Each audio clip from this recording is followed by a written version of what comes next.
ओम नमः शिवाय। प्रिय दर्शकों, सफलता की शुरुआत हमेशा सफलता की शुरुआत हमेशा असफलता से होती है। इसलिए असफलताएं मेष राशि वालों के लिए बहुत आई, बहुत गई, संघर्ष किए, टिके हुए हैं, डटे हुए हैं और डटे रहना है। समय अच्छा आ गया है। 16 अगस्त से लेकर के पीछे भी समय ठीक था, थोड़ा सा सही समय थोड़ा बहुत आया है। बहुत ही बर्बादी कुंडली है आपकी। वाकई में मंगल खराब है, सूर्य खराब है, भाग्य ही नीच का है, अस्त है। तब तो फिर अभी भी संघर्ष कर रहे हैं। अगर ठीक ठाक है ग्रह, ठीक ठाक, तो भी थोड़ा सा बदलाव, ज्यादा नहीं, थोड़ा सा अच्छा आया है समय। और ये जो और अच्छा समय कब से होने वाला है ये बताने के लिए मैं आया हूं, या बुरा होने वाला है ये भी बताऊंगा। सुनिए, बात मेष राशि की हो रही है। बात सूर्य 1 साल के बाद अपनी राशि अर्थात सिंह राशि में स्वगृही हो रहा है।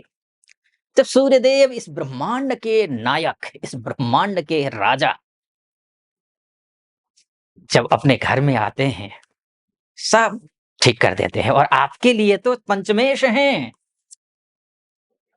टूटे हो, भटके हो, बर्बाद हुए हो, असमंजस में हो, दिल टूटा है, बेरोजगारी है, बिजनेस चल नहीं रहा हो, सबको ठीक करने के लिए सूर्य अपने घर में आए हैं।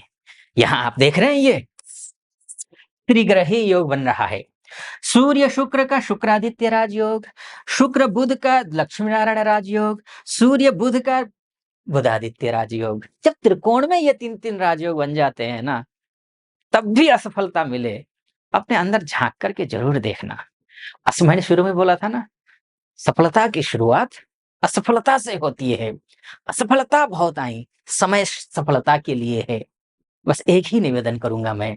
सूर्य की बात हो रही है ना, सूर्य का सबसे अच्छा समय कौन सा होता है? प्रातःकालीन सूर्योदय, यानी कि सूर्य क्या हो रहा, वो सबसे बेस्ट टाइम होता है, सबसे अच्छा टाइम होता है। बस पैर पसार करके 8 बजे तक मत सोना, सुबह जल्दी उठ जाना, सूर्योदय से पहले उठने की कोशिश करना। फिर देखिए, अलग ही दुनिया में पहुंचेंगे आप। क्या क्या मिलेगा आप ये भी समझ लीजिए। मान मिलेगा, सम्मान मिलेगा। सूर्य मान के ग्रह है, सम्मान के ग्रह है, पद के ग्रह है, प्रतिष्ठा के भी ग्रह यही हैं। ये नौकरी के ग्रह हैं, ये इंटरव्यू के ग्रह हैं, ये आपका कॉन्फिडेंस के ग्रह हैं, ये पिता के भी ग्रह हैं। ये शासन से, प्रशासन से लटके अटके भटके सब काम बनाने वाले ग्रह कोई है तो सूर्य है। सूर्य के आगे किस कौन से ग्रह की क्या माजाल। जिस ग्रह के नजदीक चला जाए सूर्य, वो अस्त, खत्म कहानी। ये सूर्य है। जब सूर्य अपने घर में आ गए हैं, कॉन्फिडेंस लेवल बढ़ाइएगा, डाउन अगर हो तो, लेकिन अति आत्मविश्वास नहीं। तो मैंने कहा ना, सूर्य किस किस क्षेत्र का प्रतिनिधित्व करते हैं? नौकरी का, इंटरव्यू का, सबका। तो सब में आपको सफलता मिलती हुई दिखाई दे रही है। ये तो बात सूर्य की हुई। क्योंकि इस वीडियो में मैं केंद्र बिंदु में सूर्य को ही रख रहा हूं और सूर्य को रख करके फलादेश कर रहा हूं, तो इसलिए सूर्य के बारे में थोड़ा विस्तार से बता रहा हूं मैं। और सूर्य क्या करेगा ये जान लीजिए। अगर आप किसी के साथ रिलेशनशिप में हैं, बस गुस्सा मत करना, तो रिलेशनशिप में शिप शहद से कम कम नहीं होगा। इतना बढ़िया रिलेशनशिप में रहेंगे आप। शादीशुदा जीवन हो या फिर शादी करने जा रहे हो, दोनों के लिए ही शानदार है। दाम्पत्य जीवन में भी मधुरता आएगी एक साथ। और एक बात, विद्यार्थी वर्ग के लिए, अगर कहीं सिविल सर्विसेज की तैयारी कर रहे हो आप, तो आपके लिए ये समय ना, समझ लो मुट्ठी में आए हुआ समय है, इसको जाने मत देना। सिविल सर्विसेज की तैयारी कर रहे हो ना, आईएएस आईपीएस बनना चाहते हो, या जेई की तैयारी कर रहे हो, नीट की तैयारी कर रहे हो, तो तैयारी में जोर लगा दो आप लोग। शानदार रहेगा, पढ़ाई में जबरदस्त अच्छा छलांग लगाएंगे आप। संतान प्राप्ति करने की सोच रहे हैं, नवदंपति हैं, या फिर शादी कुछ कई साल हो चुके हैं लेकिन संतान सुख प्राप्त नहीं हो रहा है, तो उनके लिए भी ये जो समय है अच्छा है, बहुत ही अच्छा है। लेकिन एक कमी रहेगी सब में, ध्यान रखना, ओवर कॉन्फिडेंट होने का मुझे डर है।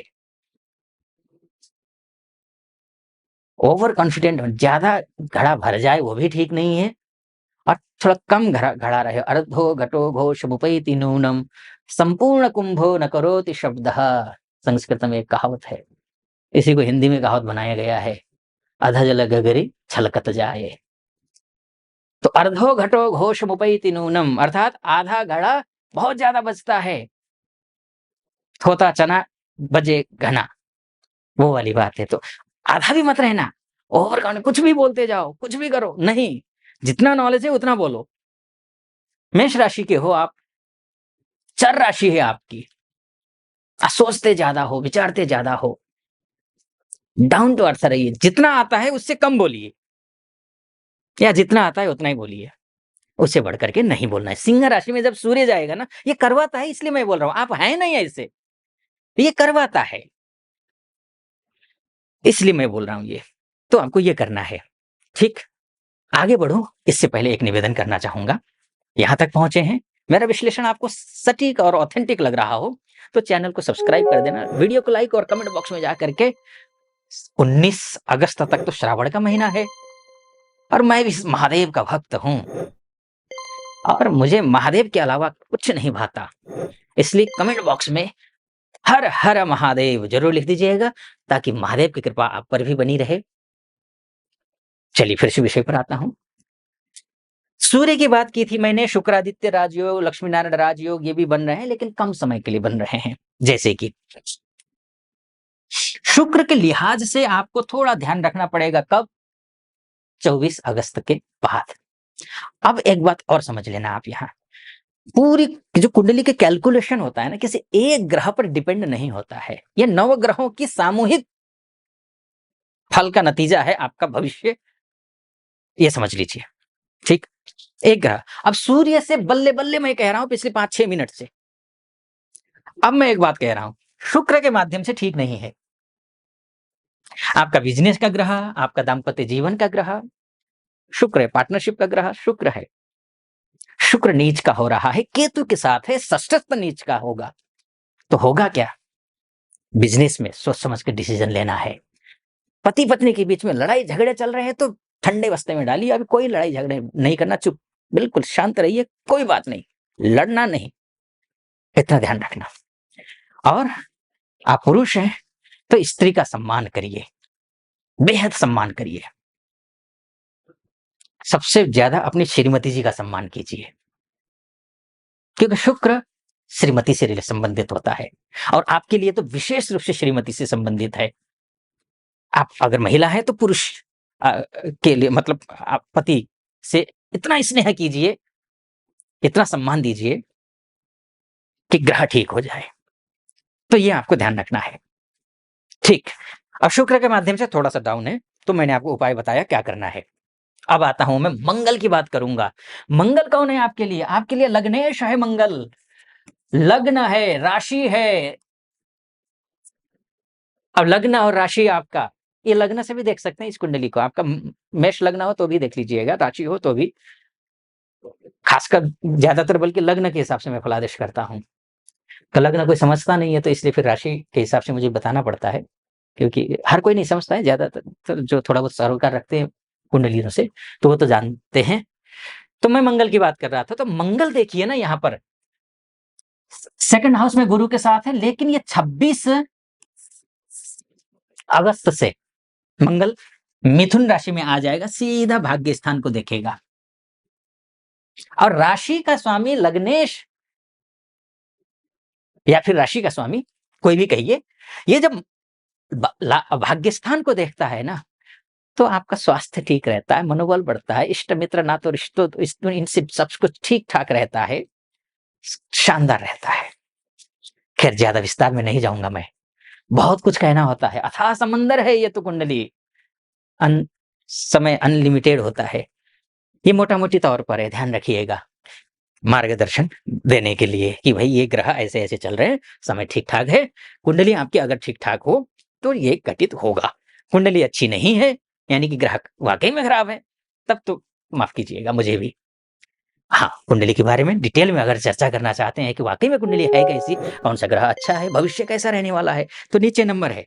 उस नंबर पे कॉल कीजिए, हमारे प्रतिनिधि से बात कीजिए, मुझसे बात करने के लिए अपॉइंटमेंट ले लीजिए और जो वो हमारी टीम आपको समय देगी, उसी समय पर आपसे आपकी कुंडली के बारे में चर्चा करेंगे। फिलहाल आप खुश रहें, प्रसन्न रहें, महादेव की कृपा आप पर बनी रहे, ऐसी मेरी कामना। सटीक लगा हो, सब्सक्राइब, लाइक और कमेंट ज़रूर कर दीजिएगा। फिलहाल अनुमति चाहूँगा। हर हर महादेव, ओम नमः शिवाय।